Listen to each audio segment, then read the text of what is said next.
Hello guys, welcome back to commerce educator channel. तो आज की इस वीडियो में हम अपने नए किताब का शुभारंभ करने जा रहे हैं, अकाउंटेंसी का कंपनी। ठीक, तो कंपनी का चैप्टर नंबर 1 देखेंगे आज, इश्यूज ऑफ शेयर। तो इश्यूज ऑफ शेयर को हम दो पार्ट में कवर करेंगे और दो पार्ट में मीन्स कि एक पार्ट में थ्योरी कवर करेंगे, एक पार्ट में प्रैक्टिकल क्वेश्चंस कवर करेंगे। तो आइए हम स्टार्ट करते हैं। तो स्टार्ट करने से पहले हम आपको एक चीज बताना चाहेंगे कि जैसे कि मान लीजिए कि हम एक पर्सन है और मुझे कंपनी खोलना है और मेरे पास ना ही पैसा है ना ही एसेट्स है। एसेट्स नहीं है तो मैं बैंक के पास जाके लोन नहीं ले सकता। ठीक, और मेरे पास पैसा नहीं है तो मैं वहां पे इन्वेस्ट नहीं कर सकता, जिससे मतलब वहां पे मैं लगा नहीं सकता जिससे कि मैं कंपनी खोल सकूं। उस केसेस में मैं कंपनी को कैसे ओपन करूंगा? क्या मैं कंपनी खोल पाऊंगा? नहीं खोल पाऊंगा, लेकिन मैं कहता हूं खोलेंगे। आइए बताते हैं कैसे। कंपनी खोलेंगे आप कंपनी खोलेंगे। कैसे खोलेंगे? मान लीजिए ये एक पर्सन है जिसका नाम आप लेते हैं सुशांत। जिसका नाम आप लेते हैं हम सुशांत। तो सुशांत जी को कंपनी खोलना है तो वो कैसे खोलेंगे? ना ही इनके पास एसेट्स है और ना ही इनके पास पैसा है। एसेट्स नहीं है तो ये बैंक के पास नहीं जा सकते हैं और मनी नहीं है तो वहां पे ये कंपनी को खोल नहीं सकते हैं। तो उस केस में ये क्या करने जाएंगे? तो उस केस में ये जाएंगे, इनके पास एक आइडिया है पब्लिक के पास।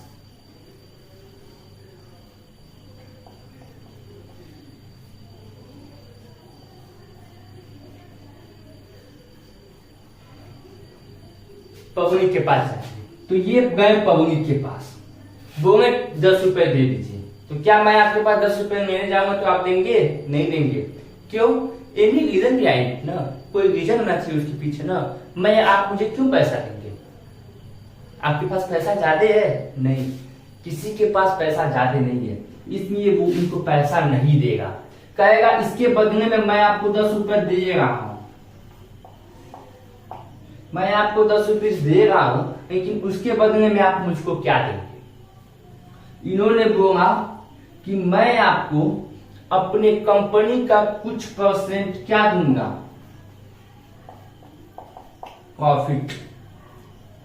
तो जो इनका प्रॉफिट होगा, इनके कंपनी का, समझिएगा, जो कंपनी का प्रॉफिट होगा उसमें से ये कुछ परसेंट प्रॉफिट इनको देंगे। जैसे कि मान लीजिए 3% प्रॉफिट दे रहे हैं इन लोगों को, तो अपने कंपनी का कुछ परसेंट अगर प्रॉफिट देते हैं तो उसको हम कहेंगे डिविडेंड्स।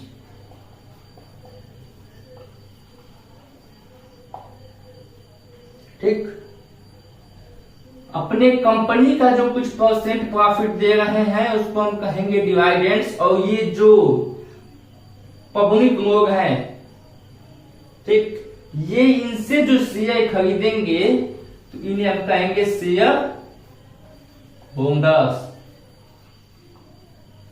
ये क्या कहेंगे? शेयर होल्डर्स आएंगे।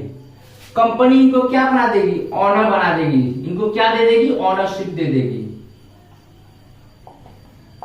ठीक, कंपनी का क्या दे देगी? इनको ऑनरशिप दे देगी। वो ऑनरशिप डिपेंड करता है इस शेयर होल्डर पे, जिसके पास जितना शेयर है, जिसके पास जितना शेयर जिसकी जो जितना शेयर खरीदेगा वो उतना ही ऑनरशिप मिलेगा कंपनी का। ठीक, अब एक बात आती है कि शेयर क्या होता है।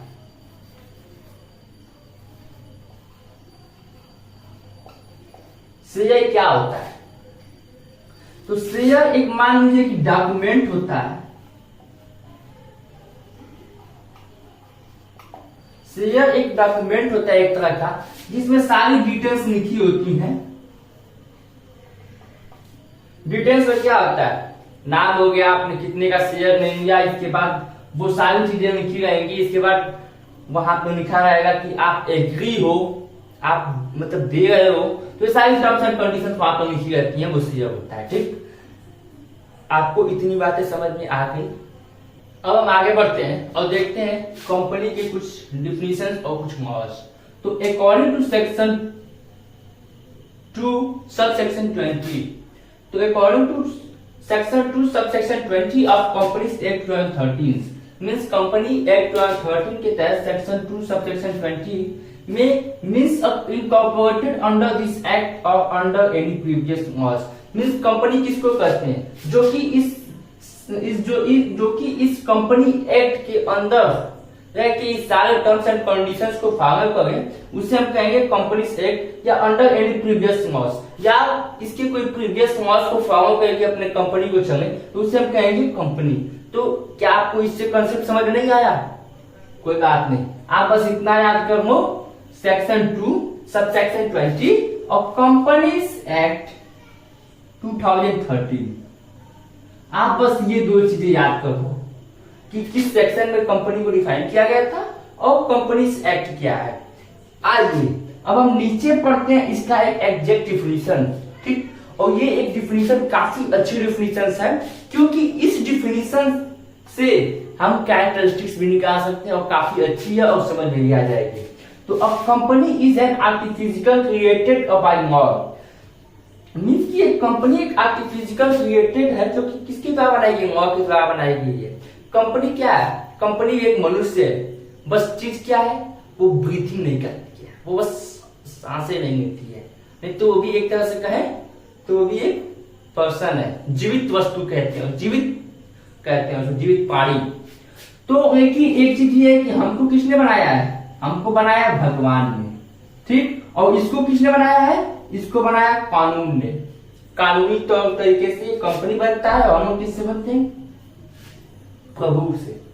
Having a separate legal entity, इसका क्या है? एक सेपरेट लीगल एंटिटी होता है with the perpetual successions and a common seal। perpetual successions means ये मतलब कि मान लीजिए कि हमने एक सुशांत, मैंने आपको बताया था कि सुशांत है, तो सुशांत ने पब्लिक से क्या लिया था? पब्लिक से क्या लिया था? पब्लिक से लिया था पैसा, ठीक। उसके बदले में क्या देते? इसे प्रॉफिट दिया था, 3% प्रॉफिट दिया था ना, तो 3% प्रॉफिट हो गया, ठीक। तो 3% प्रॉफिट दिया था वो तो ठीक है, लेकिन ऑनरशिप भी तो दिया था, ऑनरशिप। तो वो जो ऑनरशिप था यहां भी लगेगा, तो क्या अगर 2 ऑनरशिप मर गए तो कंपनी बंद हो जाएगी? नहीं, कभी कंपनी बंद नहीं होती। तो ये कहा कि परपेचुअल सक्सेशंस है और इसके बाद मान लीजिए कि ये लोग को मतलब कोई डिसीजन लेना है अगर इनको, तो किस आधार पर डिसीजन लेंगे? वो ऑनरशिप से जो शेयर होल्डर्स होंगे उनसे पहले एक बार मीटिंग होगा, फिर इसके बाद वहां पे वोटिंग होता है, वोटिंग के बाद फिर बोर्ड ऑफ डायरेक्टर क्या करता है? वहां पे बोर्ड ऑफ डायरेक्टर फिर डिसीजन को लेता है, ठीक। तो यहाँ पे कॉमन सीम मीन्स एक कंपनी का अपना एक क्या होता है? थप्पा, मुहर कहते हैं, कॉमन सीम होता है, ठीक। उम्मीद करते हैं आपको ये समझ में आया होगा। देखिए कैरेक्टरिस्टिक्स में क्या क्या जा सकता है। A company is an artificial created by law having a separate legal entity। पहला हो गया कि कंपनी के पास क्या होता है? एक सेपरेट खुद का लीगल एंटिटी होता है, ठीक। इसके बाद विद परपेचुअल सक्सेशन, सेकेंड ले सकते हैं। थर्ड क्या हो सकता है? एंड अ कॉमन सीम, और कंपनी का खुद का क्या होता है? कॉमन सीम होता है, मुआ होता है। उम्मीद करते हैं आपको ये समझ में आया होगा।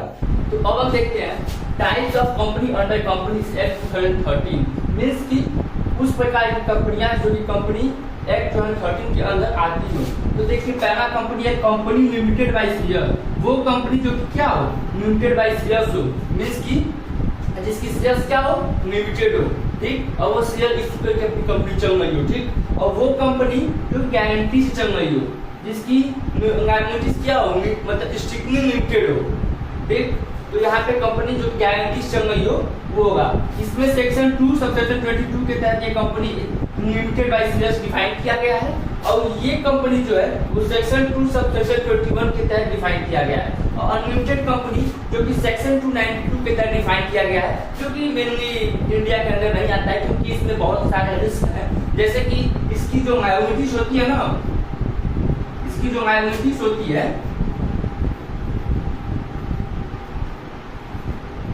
वो अनलिमिटेड होती है। इसकी जो लायबिलिटीज होती है वो अनलिमिटेड होती है। अगर आपने लायबिलिटीज इन द केस नहीं पेड कर पाए तो आपके पर्सनल एसेट्स पे भी जा सकता है। और मतलब कि जब आपकी मतलब से कंपनी है जो कि मतलब लायबिलिटीज को पेड करने में असफल है, मींस उसकी जो एसेट्स है वो फुलफिल नहीं है किसी के लायबिलिटीज को पेड करने के लिए, तो फिर आपके पर्सनल लायबिलिटीज पे जाके उसको पेड किया जाएगा। ठीक, उम्मीद करते हैं आपको अनलिमिटेड कंपनी समझ में आया होगा। और ये सारी जो ये गारंटी चलती है और ये लिमिटेड बाय शेयर्स चलती है। इसके बाद अब हम देखते हैं इसी के अंडर में ये 3 पार्ट आता है, private company, public company, 1% company. तो आइए देखते हैं कि प्राइवेट कंपनी क्या होता है।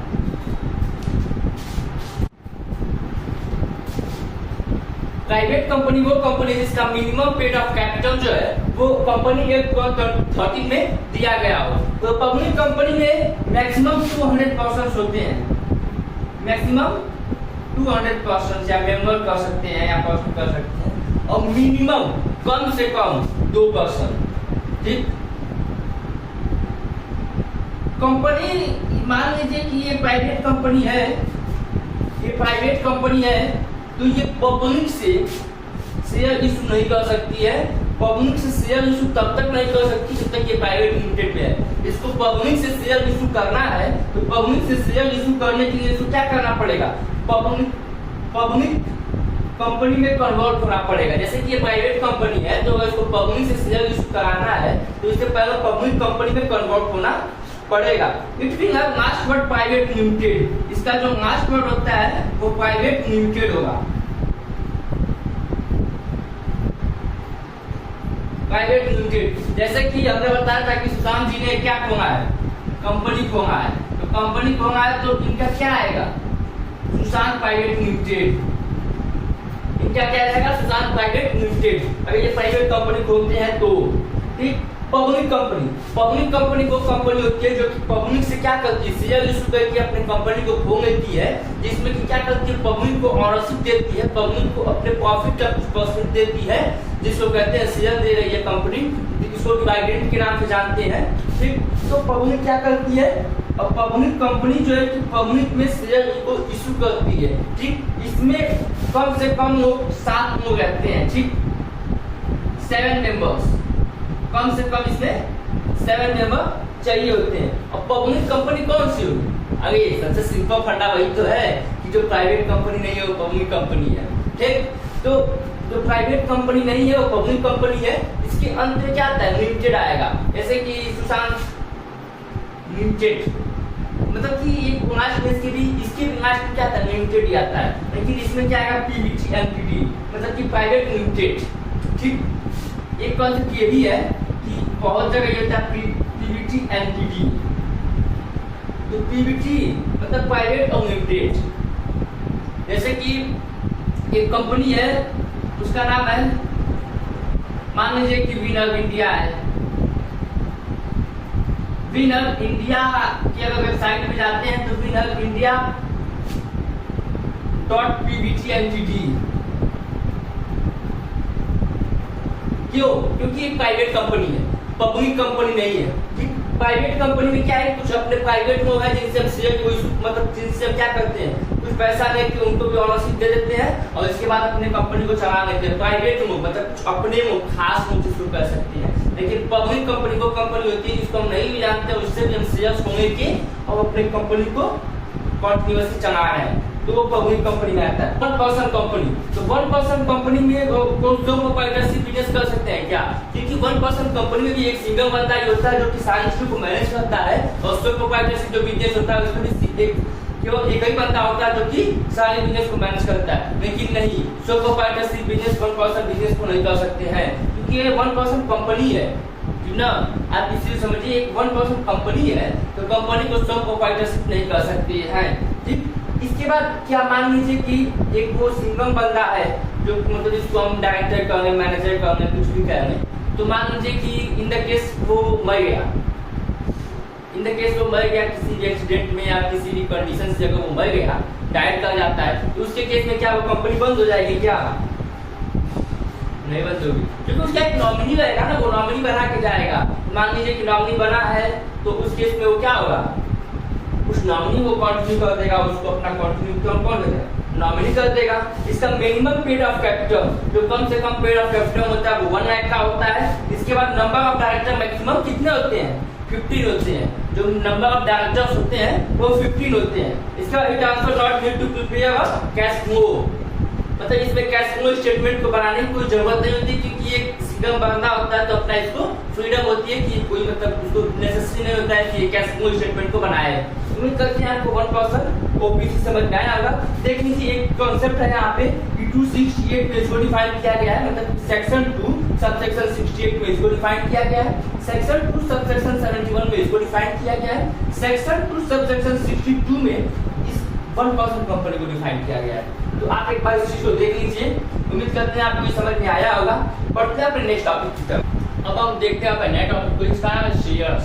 तो शेयर होता क्या है, एग्जैक्टली कंपनी में शेयर्स क्या होता है, तो आइए आज हम एक एग्जांपल के तौर पर समझते हैं कि शेयर क्या होता है। जैसे कि हमको एक बिल्डिंग खरीदना है,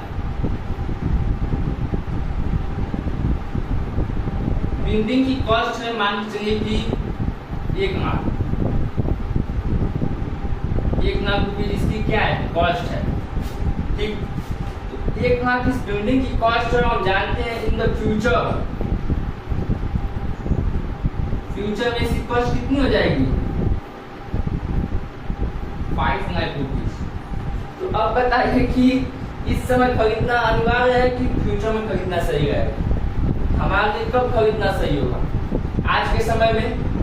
अब बताइए कि जब आज के समय में हमको ये बिल्डिंग खरीदना सही होगा तो क्या आप 1 लाख रुपए रखे हैं क्या, एकाएक कह दे आपसे कोई कि आप मुझे 1 करोड़ रुपए दे दीजिए, 50 लाख रुपए दे दीजिए, तो क्या आप दे पाएंगे? बहुत तो 1000 रुपए अगर एकाएक मांगे तो नहीं दे पाएगा। क्यों? क्योंकि अगर आप कुछ समय दें तो समय के बीच में खरीदा जा सकता है, लेकिन अब एकाएक कोई चीज कहा जाए तो नहीं हो पाता है, ठीक। तो उस केस में क्या है कि अब आपको 1 लाख रुपए की बिल्डिंग को खरीदना है, हम जानते हैं कि इन द फ्यूचर आपको 5 लाख रुपीज में वही बिल्डिंग मिलेगी। तो हमने क्या किया, अपने दोस्त से कहा वो सारे टर्म्स एंड कंडीशंस को बताएं कि भाई देखो इस बिल्डिंग की फ्यूचर में कॉस्ट 5 लाख रुपीज होने वाली है, आज के समय में कितने की है, 1 लाख की है। तो तुम एक काम करो, तुम और हम दोनों मिलके इस बिल्डिंग को क्या कर लेते हैं, बाई कर लेते हैं या परचेस कर लेते हैं। तो बाई कर लेते हैं या परचेस कर लेते हैं, खरीद लेते हैं। तो उस केस में वो क्या कहेगा कि हमारे पास कितना है। तो मान लीजिए कि मेरे पास 50,000 है, मेरे पास 50,000 है, मेरे पास एक 50,000 रुपीज है। तो आप बताइए कि मेरे पास 50,000 है और मैं अपने दोस्त से बोला कि तुम भी 50,000 मुझे दे दो, तो मेरे पास कितना हो जाएगा, 1 लाख हो जाएगा। तो मेरे पास 1 लाख हो जाएगा। तो 50,000 मैंने दिया, 50,000 उसने दिया, मैंने बिल्डिंग को क्या कर लिया, बाई कर लिया। तो मैंने बिल्डिंग को बाई कर लिया, तो जितना मेरा हक रहेगा उस बिल्डिंग पे उतना ही उसका भी हक रहेगा, 50%। इसी करते हैं कि उसने भी दिया तो उसने क्या किया, मुझे कुछ शेयर दिया, मुझे कुछ पैसा दिया। ऐसे ही एक कंपनी का एग्जाम्पल है। तो मान लीजिए कि एक मैं कंपनी खोलना हूँ, तो एक कंपनी खोलना हो तो कंपनी खोलना इतनी आसान बात नहीं होती है, और कंपनी में इतना कम पैसे से नहीं होता, उसमें कुछ थोड़ा सा और पैसे चाहिए होता है जिससे कंपनी को क्या कर सके, ओपन कर सके, ठीक। ओपन करने के लिए मान लीजिए कि मेरे पास क्या है, 1 लाख रुपए है, ठीक। और कंपनी को मान लीजिए ओपन करने के लिए मुझे कितना चाहिए, 10 लाख रुपए चाहिए। 1 लाख मेरे पास है, 10 लाख चाहिए, तो 9 लाख रुपए मुझे कहीं से उपाय करना पड़ेगा। तो 9 लाख रुपए मैंने क्या किया, पब्लिक में गया और बोला कि भाई कुछ पैसा दे दो। अब बैंक के पास तो जा नहीं सकते, बैंक के पास क्यों नहीं जा सकते कि अगर मेरे पास 10 लाख रुपए रहता तो मैं खुद कंपनी खोल लेता। तो मेरे पास पैसा नहीं है तो मैं कंपनी नहीं खोल सकता हूँ। अगर मेरे पास उतनी प्रॉपर्टी रहती, मेरे पास एसेट्स रहते, तो एसेट्स को मैं क्या करता, बैंक में डिपॉजिट कर देता, मतलब एसेट्स के डॉक्यूमेंट को दिखा के, और मैं बैंक से क्या नहीं लेता, लोन नहीं लेता। लेकिन मेरे पास जब यही नहीं रहेगा तो बैंक मुझे ये देगा नहीं देगा। तो जब मुझे ये नहीं देगा तो मेरे पास जितने भी सोर्स है वो सब खत्म हो गए, लोन भी नहीं मिल सकता और मेरे पास कैश भी नहीं है। तो अब मैं गया पवन के पास और बोला मुझे क्या कीजिए, आप 9 लाख रुपए दे दीजिए। तो क्या कोई एक बंदा मुझे 9 लाख रुपए देगा? क्या नहीं देगा। और वही मैं कहूँ कि आप मुझे 10 रुपए या फिर मे भी 100 रुपए दे दीजिए। तो 100 रुपए अगर मैंने 10 लोग से लिया तो मेरे पास क्या हो गया? 1000 रुपए हो गया। इस तरह करके मैं अपना 9 लाख रुपए तक पहुंच सकता हूँ, नहीं पहुंच सकता? पहुंच सकता है। तो इसलिए ये 100 रुपए क्या हुआ? ये कंपनी के लिए शेयर हो गया और कंपनी उसके बदले में उनको क्या देगी? प्रॉफिट देती है। प्रॉफिट क्या कंपनी अपनी पूरी प्रॉफिट दे देगी? नहीं, पूरी प्रॉफिट नहीं देगी। कंपनी उनको अपने प्रॉफिट का कुछ परसेंट देती है, ठीक, जिसको हम कहते हैं डिवाइडेंड। और वो हमको ये जो 100 रुपए दे रहे हैं इसको हम कहेंगे शेयर। और वो हमारी कंपनी का 100 रुपए का शेयर खरीद रहे हैं तो उनको हम क्या कहेंगे? शेयर होल्डर कहेंगे। जैसे सुशांत जी हैं जो कंपनी के शेयर को खरीद रहे हैं, तो कंपनी को कितना रुपए दिए? 100 रुपए दिए इसको कंपनी को। तो कंपनी ने को क्या दिया? ऑनरशिप दिया। कंपनी ने इनको ऑनरशिप दिया, उसके बदले में एक चीज और दिया, अपने कंपनी का कुछ परसेंट क्या दिया? प्रॉफिट दिया। पूरी प्रॉफिट नहीं देंगे, कुछ परसेंट प्रॉफिट देंगे। एक चीज हमेशा याद रखिएगा। और इन्होंने क्या किया है? इन्होंने कंपनी का शेयर खरीदा है, तो इनको हम क्या कहेंगे?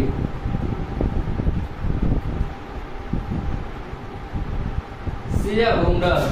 ये सुशांत जी जो कंपनी का शेयर खरीदे हैं तो इनको कहेंगे हम शेयर होल्डर।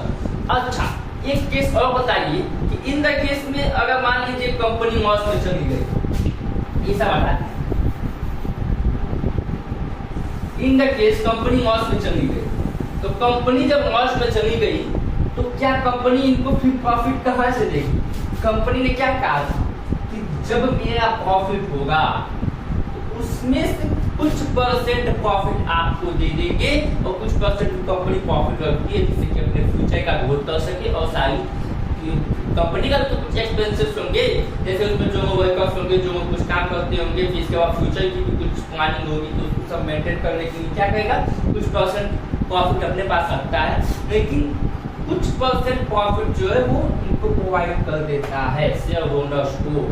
तो शेयर होल्डर्स को कुछ परसेंट प्रॉफिट दे देगा कि मे भी कंपनी इस साल मार्च में चली गई, तो अगर इस साल कंपनी मार्च में चली गई तो क्या इनको प्रॉफिट देगी? वो कंपनी नहीं देगी प्रॉफिट, क्योंकि कंपनी को जब खुद का प्रॉफिट नहीं हुआ तो कंपनी आपको प्रॉफिट कहाँ से देगी? तो उस केस में तो ये लोग लॉस में गए। उस केस में ये लोग मार्केट की वैल्यू देख सकते हैं। ये लोग शेयर खरीदे तो ठीक, लेकिन ये लोग मार्केट की वैल्यू देख के उस शेयर को फिर बेच भी सकते हैं। बेच भी सकते हैं, क्या पता 10 रुपए का शेयर खरीदे, मार्केट की वैल्यू 100 रुपए हो गई, 90 रुपीज का प्रॉफिट हुआ कि नहीं हुआ? अब वो 10 रुपए का एग्जाम्पल नहीं, हम ये भी 1000 हो सकता है, 10,000 हो सकता है, लाख हो सकता है, 100 भी हो सकता है, तो कुछ भी हो सकता है। इसका अमाउंट, शेयर का अमाउंट कुछ भी हो सकता है। तो उस केस में मार्केट की वैल्यू भी तो कुछ भी हो सकती है। मार्केट की वैल्यू क्या पता 100 है, अगर ये 10,000 खरीदे हो और मानते हैं कि 10,000 और मार्केट की वैल्यू बढ़ गई एकदम सीधा दाम 20,000, 10,000 का प्रॉफिट हो गया। तो इस केस में लोगों के पास ये भी प्रॉफिट, थोड़ा तो शेयर होल्डर्स को उठाना पड़ेगा, इनको थोड़ा रिस्क उठाना पड़ेगा। और थोड़ा रिस्क अगर ये उठा लेते हैं तो इनका मान लीजिए प्रॉफिट भी हो सकता है और मे भी लॉस भी हो सकता है। तो आपको भी करते हैं शेयर समझ में आया। शेयर क्या होता है? शेयर वो होता है, मान लीजिए जो पब्लिक इशू करती है कंपनी को, जो पब्लिक देती है शेयर, ठीक। उम्मीद करते हैं आपको ये समझ में आया होगा। अब हम देख लेते हैं टाइप्स ऑफ शेयर। तो टाइप्स ऑफ शेयर में 2 शेयर होते हैं।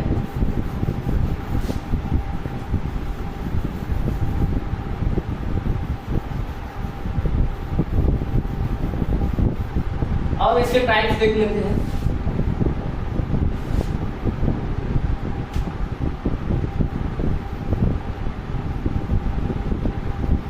टाइप्स ऑफ शेयर पहला देख लेते हैं।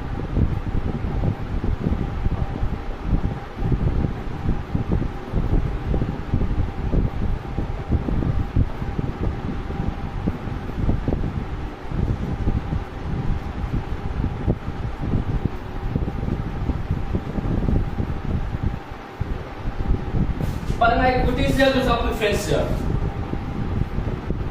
तो प्रेफरेंस शेयर क्या होता है और इक्विटी शेयर क्या होता है? देखिए दोनों एक टाइप के शेयर्स होते हैं, लेकिन प्रेफरेंस शेयर को ज्यादा मान्यता दिया जाता है इक्विटी शेयर के लिए। मतलब इक्विटी शेयर से ज्यादा मान्यता किसको प्रेफरेंस शेयर को दिया जाता है। जैसे इनकी जो डिविडेंड होगी, जो मतलब प्रॉफिट की जो मतलब शेयर जो कंपनी जो प्रॉफिट देगा, तो जो डिविडेंड देगा कंपनी, उसका इनका परसेंटेज जो होता है, इनका जो परसेंटेज होता है वो फिक्स होता है, और इनका जो होता है वो फिक्स नहीं होता है। इनका फिक्स होता है और इनको देने के बाद जो अमाउंट बचा वो फिर क्या होगा, इक्विटी शेयर में डिवाइड होता है। पहले प्रेफरेंस शेयर को इनके फिक्स अमाउंट पे डिविडेंड को दे दिया जाता है, इसके बाद जो बचता है वो क्या होता है, इक्विटी शेयर में जाके डिवाइड होता है। उम्मीद करते हैं आपको ये समझ में आया होगा। इसके बाद अब देखते हैं कि इनके पास वोटिंग राइट नहीं होता है। इनके पास जो है no voting right, no voting right to choose mode of director.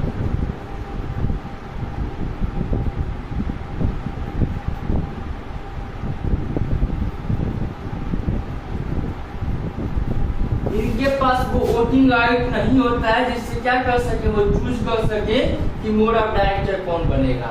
और इनके पास क्या होता है, वोटिंग राइट होता है।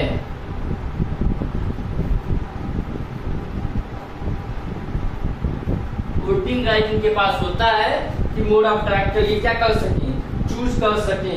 इन द केस मान लीजिए कि कंपनी बाइंडिंग हो रही है, in the case company binding हो रही है, तो कंपनी बाइंडिंग होगी, उस केस में क्या होगा, जब कंपनी बाइंडिंग होगी तो जो एसेट्स होंगे वो बिकेंगे, और बिकने के बाद ये लायबिलिटीज के तौर पे पहले इनको पेमेंट किया जाएगा। प्रेफरेंस शेयर वाले को पहले दिया जाएगा, जब एसेट्स सोल्ड होगा तो लायबिलिटीज के तौर पे प्रेफरेंस वाले को पहले दिया जाएगा, इसके बाद फिर इक्विटी शेयर को डिवाइड किया जाता है।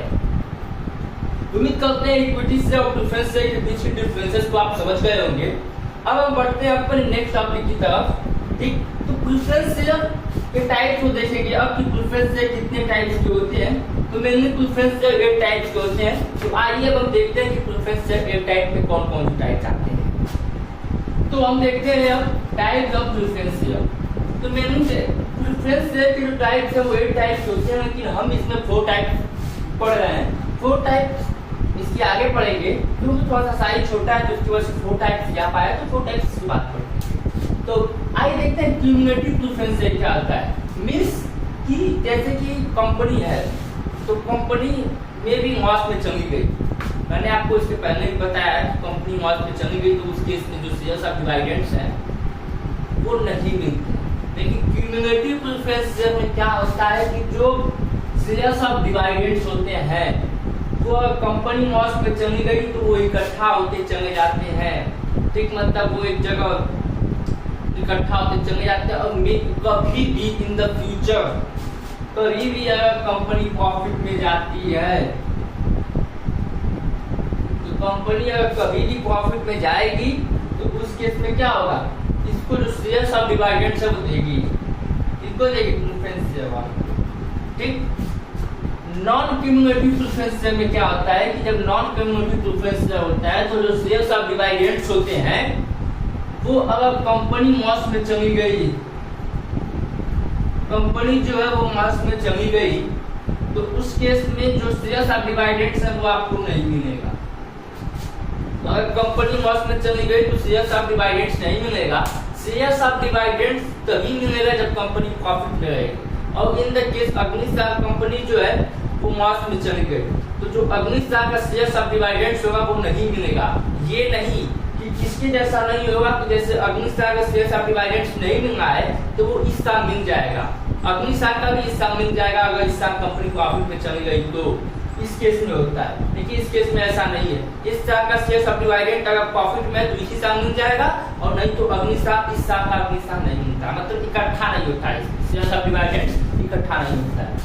पार्टिसिपेटिंग प्रेफरेंस शेयर क्या होता है? पार्टिसिपेटिंग प्रेफरेंस शेयर मींस हमने आपको बताया इक्विटी शेयर होता है और प्रेफरेंस शेयर होता है। तो इक्विटी शेयर और प्रेफरेंस शेयर दोनों का जो मतलब कि शेयर ऑफ डिवाइडेंड्स का जो रेट होगा वो फिक्स होगा, ठीक। तो मान लीजिए 10% है तो 10% इक्विटी शेयर को दिया गया, 10% प्रेफरेंस शेयर को दिया गया। और मान लीजिए कि हमारे पास कितना परसेंट है, मान लीजिए कि हमारे पास है 50 रुपीज, ठीक। तो 50 रुपीज का अगर 10% हमको देना है,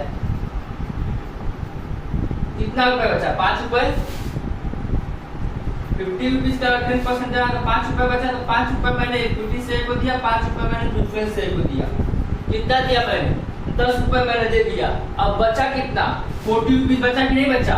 मान लीजिए कि 10 रुपए में मैंने 5 रुपए इक्विटी शेयर को दिया, 5 रुपए प्रेफरेंस शेयर को दिया। बचा मेरे पास कितना रुपया? 40 रुपीज। तो 40 रुपीज क्या होगा? 40 रुपीज फिर घूम फिर के आ जाएगा किसके पास? प्रेफरेंस शेयर के पास। इन लोगों के पास फिर 40 रुपीज आ जाएगा। जैसे कि दोनों का रेट सेम होता है, ठीक। तो मान लीजिए जो रेट सेम होगा उस रेट के अकॉर्डिंग डिवाइडेंड्स को दे दिया जाएगा दोनों लोगों को। इसके बाद जो मतलब बचेगा डिवाइडेंड्स, फिर वो प्रेफरेंस शेयर में आके डिवाइड हो जाएगा, फिर प्रेफरेंस शेयर वो मिलेगा, ठीक। नॉन पार्टिसिपेटिव प्रेफरेंस शेयर, यहाँ प्रेफरेंस शेयर है, मैंने इसको वहाँ पे कॉमा दिखा दे कि ये है। तो नॉन पार्टिसिपेटिव प्रेफरेंस शेयर वो शेयर्स होते हैं जो कि मींस की प्रेफरेंस शेयर की जो रेट होता है डिवाइडेंड का वो फिक्स होता है, और जो इक्विटी शेयर का रेट होता है वो फिक्स नहीं होता है। तो प्रेफरेंस शेयर को मान लीजिए 10% है, तो 100 रुपीज मान लीजिए हमारा प्रॉफिट है, तो 100 रुपीज में मान लीजिए कि 10% हमको देना है प्रेफरेंस शेयर को। तो 10% देना तो कितना देंगे? 10 रुपए देंगे। तो मान लीजिए हमने प्रेफरेंस शेयर को 10 रुपए दे दिए, और बचा मेरे पास कितना? 100 रुपए। 100 रुपए मेरे पास था ना, और 10 रुपए माइनस किए मेरे पास बचा कितना? 90 रुपए। तो जब 90 रुपए मेरे पास बचा है तो ये 90 रुपए चला जाएगा इक्विटी शेयर के पास। तो इक्विटी शेयर के पास कोई भी फिक्स रेट ऑफ डिवाइडेंड नहीं होता है, मींस इक्विटी शेयर का डिवाइडेंड जो होता है वो फिक्स नहीं होता है। तो इस केस में ये 90 रुपए क्या करेंगे? इक्विटी शेयर वाले आपस में बांट लेंगे, ठीक। मींस की प्रेफरेंस शेयर का रेट फिक्स होता है, इक्विटी शेयर का रेट फिक्स नहीं होता है। तो प्रेफरेंस शेयर वाले जितना फिक्स रेट है उतना वो डिवाइडेंड को ले लेंगे, और जो बचा रहेगा वो फिर इक्विटी शेयर वाले आपस में बांट लेंगे। मेनली यही यूज होता है, इसका यूज कम होता है, ठीक। उम्मीद करते हैं आपको ये समझ में आ गया होगा। बढ़ते हैं अपने नेक्स्ट 4 टाइप्स की तरफ। तो अब हम देखते हैं अपना next 4 point, redeemable preference share, irredeemable preference share, या तो फिर कह सकते हैं इसको नॉट रेमिडिएबल प्रेफरेंस शेयर, इसे convertible preference share, non convertible preference share. जैसे कि एक एग्जांपल में क्या आपको समझाना चाहेंगे इरेमिडिएबल प्रेफरेंस शेयर क्या होता है। मींस जैसा कि मैंने एक नाम चूज किया था सुशांत, तो जैसे कि एक सुशांत जी है, ठीक, मान लीजिए एक सुशांत जी है, तो इनका एक सपना है। सपना क्या है?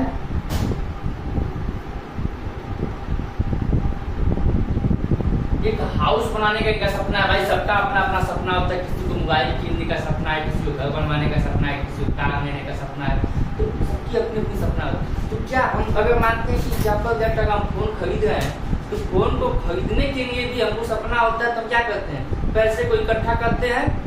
तो वैसे ही इनका एक सपना था घर बनाने का, तो घर बनाने के सपने के लिए क्या कर रहे थे? अपने पैसे को इकट्ठा कर रहे थे। तो मान लीजिए कि घर इनका कितने बनेगा?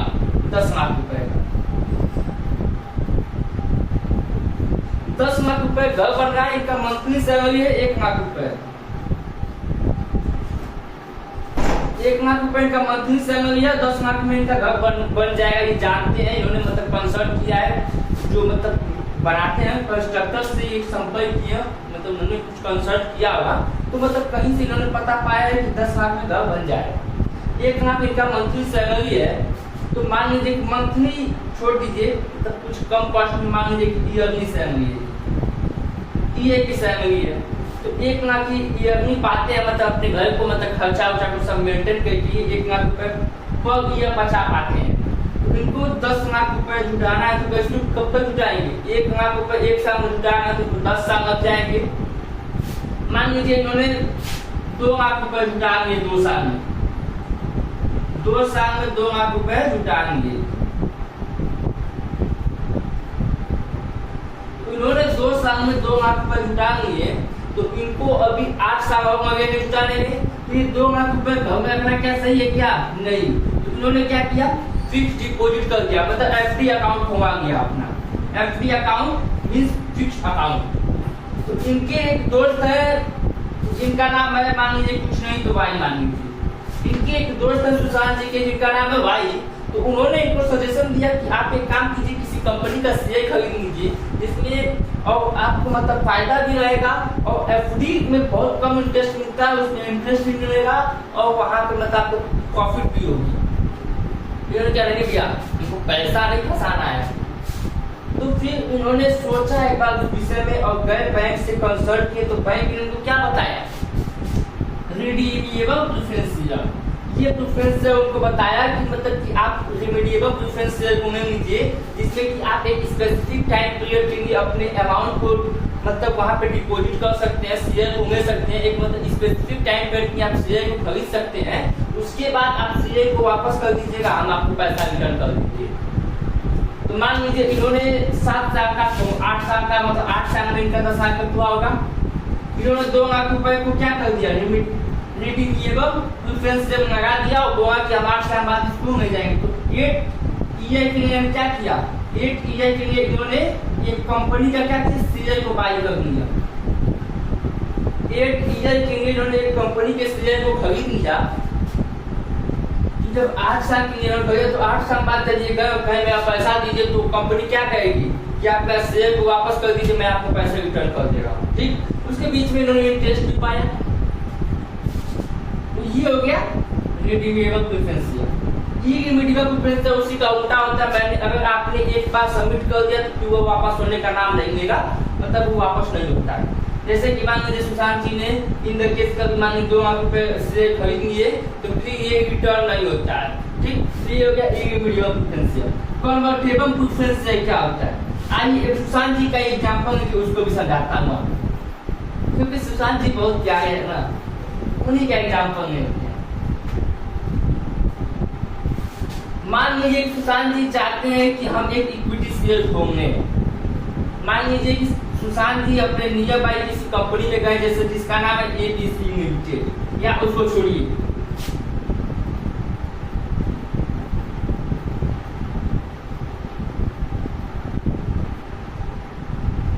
विनर इंडिया का एक कंपनी है जो कि पब्लिक कंपनी है। ठीक, तो इस कंपनी का वो गए क्या खरीदने? शेयर खरीदने गए। इसका शेयर खरीदने गए तो बोले मुझे इक्विटी शेयर खरीदना है। कंपनी बोली अभी इक्विटी शेयर का डेट तो बीत गया, आप प्रेफरेंस शेयर ले लीजिए। वो बोलेंगे नहीं, वो प्रेफरेंस शेयर नहीं चाहिए, आपको क्या चाहिए? इक्विटी शेयर चाहिए। तो कंपनी ने बोला कि ठीक है, आप 4 ईयर के लिए प्रेफरेंस शेयर बाई कर लीजिए। इसके बाद 4 साल बाद, आफ्टर 4 ईयर,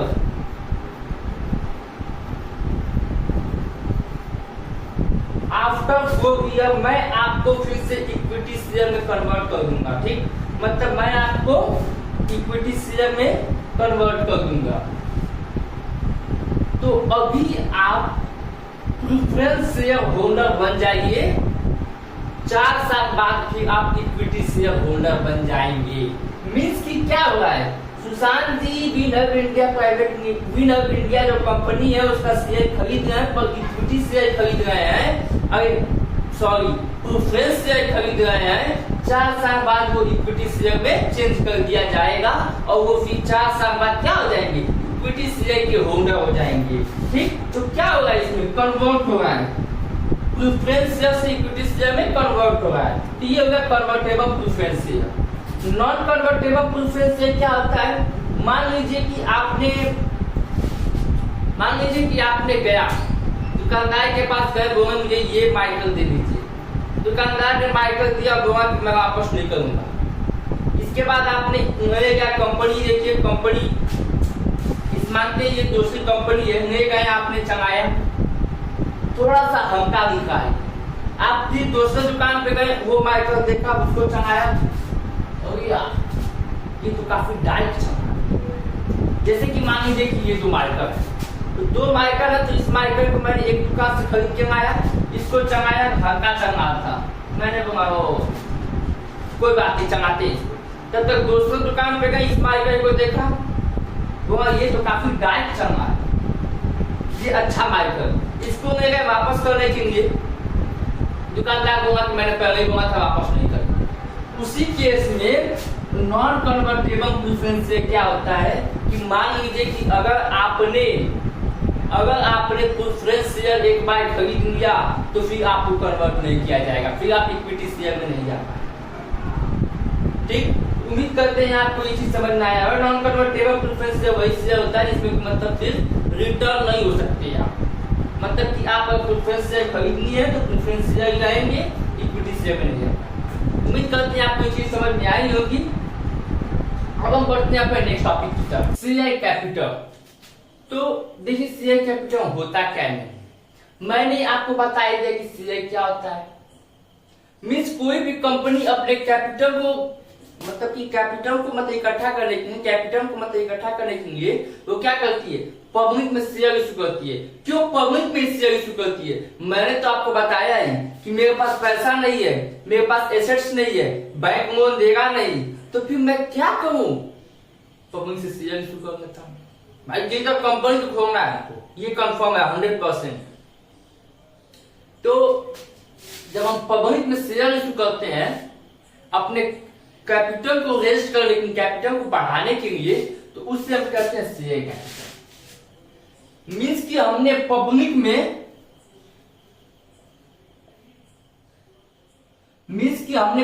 में क्या किया,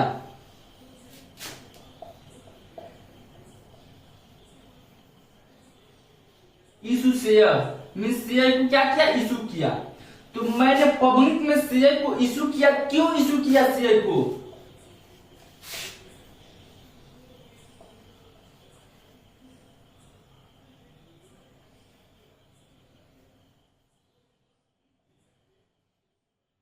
कैपिटल को रेज करने के लिए। मैंने पब्लिक में शेयर को इशू किया अपने कैपिटल को रेज करने के लिए, कैपिटल को बढ़ाने के लिए। तो इसी को हम क्या करते हैं, इसका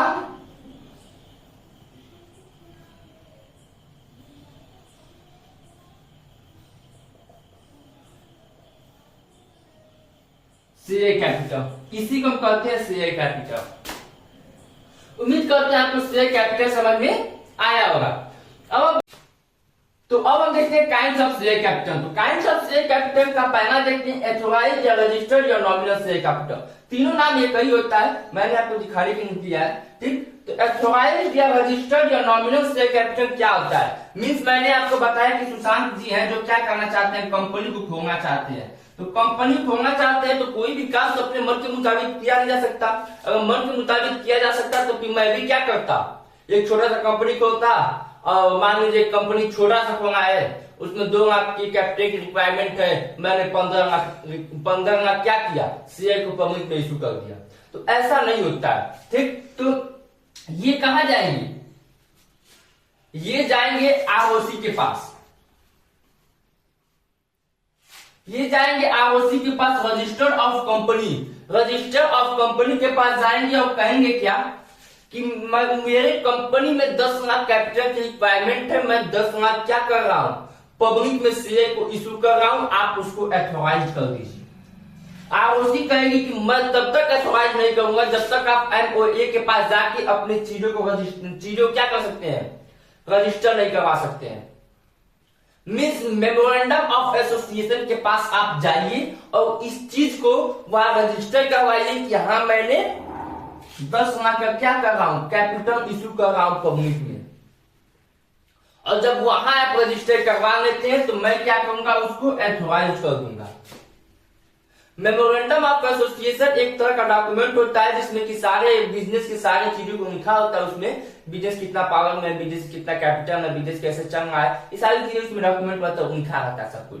ठीक, तो फिर ये जाएंगे मेमोरेंडम ऑफ एसोसिएशन के पास, कहेंगे कि मुझे 10 लाख की कैपिटल की रिक्वायरमेंट है, मैं पब्लिक में शेयर इशू कर रहा हूं, आप उसको रजिस्टर कर दीजिए। वो एमओए में रजिस्टर करेंगे और फिर आरओसी उसको अप्रूव करेगी, तब जाके ये क्या करेंगे, पब्लिक में शेयर इशू कर पाएंगे। ठीक, तो ये सारे कॉन्सेप्ट होते हैं अथॉराइज या रजिस्टर्ड या nominal share capital. Register means क्या, कैसे हम रजिस्टर कर, ठीक, तो ये सारी चीजें होती है नॉमिनल, रजिस्टर या अथॉराइज शेयर कैपिटल में। ठीक, तो उम्मीद करते हैं समझ में आया होगा। तो अब एक कॉन्सेप्ट यहाँ पे आता है कि क्या मतलब 10 लाख की आज कैपिटल की रिक्वायरमेंट है, तो मैंने 10 लाख रुपए क्या किया, मेमोरेंडम ऑफ एसोसिएशन में रजिस्टर करवा के आरओसी से अप्रूव करवा दिया। तो फिर इन द फ्यूचर हमको फिर मानते हैं कैपिटल की जरूरत पड़ी, तो क्या फिर मैं मेमोरेंडम ऑफ एसोसिएशन जाके आरओसी पे आरओसी से अथॉराइज करा सकता हूँ? नहीं, ये मैक्सिमम अमाउंट हो गया आपका 10 लाख रुपए मैक्सिमम अमाउंट हो गया। मींस आपको इतना पता होना चाहिए कि मेरे पास 8 लाख की रिक्वायरमेंट है कैपिटल की, तो मैं क्या करता हूं कि 2 लाख रुपए एक्स्ट्रा ले लेता हूं।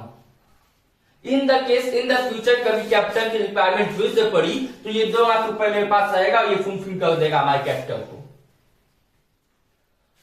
तो ये कैसे सोचते हैं, मीन्स की सारे कैपिटल को यूज नहीं किया जाता है। यहाँ पे 10 लाख का अप्रूव करवा लिए, लेकिन ये 8 लाख पब्लिक में शेयर इशू कर रहे हैं, 10 लाख अपना बचा के रखे हैं और इन के 10 लाख ये अप्रूव कर दिए, मतलब ये क्या किए, कैपिटल इशू कर दिए पब्लिक में। तो फिर इसके बाद इनको जरूरत पड़ेगी, तो फिर ये बहुत लेंदी प्रोसेस होता है, मतलब कराना इस चीज को, इसको मतलब अमाउंट को बढ़ाना, फिर मतलब की बहुत लेंदी प्रोसेस होता है, इसका हो जाता है। लेकिन तो उम्मीद करते हैं आपको ये कॉन्सेप्ट समझ में आया होगा, लेकिन ये मैक्सिमम अमाउंट होता है 10 लाख रुपए। इसके बाद मतलब कि इतने में ही आपको सीमित करके काम करना होगा। और ये भी नहीं कि आप बिना अथॉराइज कराए आप पब्लिक में शेयर इशू नहीं कर सकते हैं।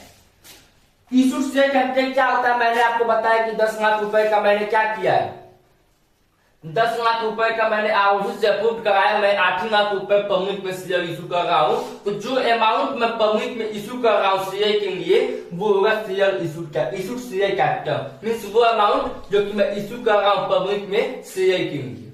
ठीक, सब्सक्राइब कैपिटल क्या होता है, मीन्स जैसे कि मैंने 8 लाख रुपए का मैंने पब्लिक में क्या किया, शेयर इशू कर दिया है। उसमें से मान लीजिए कि 50 लोग है, तो 50 लोग सभी लोग तो क्या हमारे शेयर खरीदेंगे नहीं, उसमें से कुछ लोग ऐसे होंगे जो हमारे शेयर को नहीं खरीदेंगे। जैसे कि मेरा यूट्यूब चैनल है, तो अब मानते हैं मैं तो बनाता सारे कॉमर्स स्टूडेंट के लिए हूं, उसमें से कई लोग देखते होंगे हमारे वीडियो को बिना लाइक के चले जाते होंगे, कई लोग हमारे चैनल पे आते होंगे, वीडियो को देखते होंगे और सब्सक्राइब नहीं करते होंगे। तो उसमें से कई लोग होंगे जो हमारे चैनल को सब्सक्राइब करते होंगे, वीडियो को लाइक करते होंगे। तो वो सारे कॉन्सेप्ट है, मतलब कि सभी लोग नहीं करते हैं, कि कुछ लोग ऐसे हैं जो करते हैं। ठीक, तो जो करते हैं उनको करते हैं सब्सक्राइब कैपिटल, मीन्स की जो हमारे मतलब कि जैसे 50 लोग, तो 50 लोग ऐसा नहीं जरूरी नहीं कि 50 लोग हमारे शेयर खरीदेंगे, लेकिन कुछ लोग खरीदेंगे कुछ लोग नहीं खरीदेंगे। यही सब्सक्राइब कैपिटल मीन्स की जो कैपिटल खरीदा जाएगा है। ठीक, मीन्स की 50 लोग में 25 जो खरीदनी है, तो हमारा 25 से क्या सब्सक्राइब मतलब 25 से क्या खरीदा जा चुका है। उम्मीद करते हैं आपको ये सारा कॉन्सेप्ट क्लियर हो गए होंगे। आज तक अब तक मैंने इशूड ऑफ शेयर के सारे कॉन्सेप्ट को क्लियर किया, सारे थ्योरी को मैंने आपको डीपली जाके बताया है, और कुछ थ्योरी जो है मानते हैं कि बच गई होगी, तो वो हम प्रैक्टिकल क्वेश्चंस में कर लेंगे, क्योंकि ये वीडियो बहुत ज्यादा लॉन्ग हो गया है। ठीक, तो उम्मीद करते हैं आपको इशू ऑफ शेयर समझ में आया होगा, और अगर आपको 20% भी समझ में आया है इस वीडियो से, तो आप हमारे वीडियो को लाइक कीजिए, चैनल को सब्सक्राइब कीजिए और ज्यादा से ज्यादा लोगों को शेयर कीजिए, ताकि क्या हो और लोगों को भी हेल्पफुल हो सके। और जल्द से जल्द मैं प्रयास करूंगा कि मैं पार्ट 2 भी लाऊं, जिसमें प्रैक्टिकल क्वेश्चंस को आपको कवर कराऊं। उस प्रैक्टिकल क्वेश्चंस में मैं क्या करूंगा, जो भी बीच में थ्योरी आएगा उसको कवर करेंगे। अगर हो सके तो मैं पार्ट 3 तक लेके जाना पड़े, क्योंकि ये थोड़ा सा मतलब प्रैक्टिकल क्वेश्चन टाइम बहुत ज्यादा लेता है, और ज्यादा बड़ा वीडियो बनाया जाए तो फिर आप यही कहेंगे कि वीडियो बहुत बड़ा हो गया है। तो मेरे प्रयास करेंगे पार्ट 2 में खत्म हो जाए। तो उम्मीद करते हैं आपको चैप्टर समझ में आया होगा। तो पार्ट 2 का इंतजार कीजिए, मैं पार्ट 2 जल्द से जल्द आऊंगा। Thank you for watching my video, like and subscribe.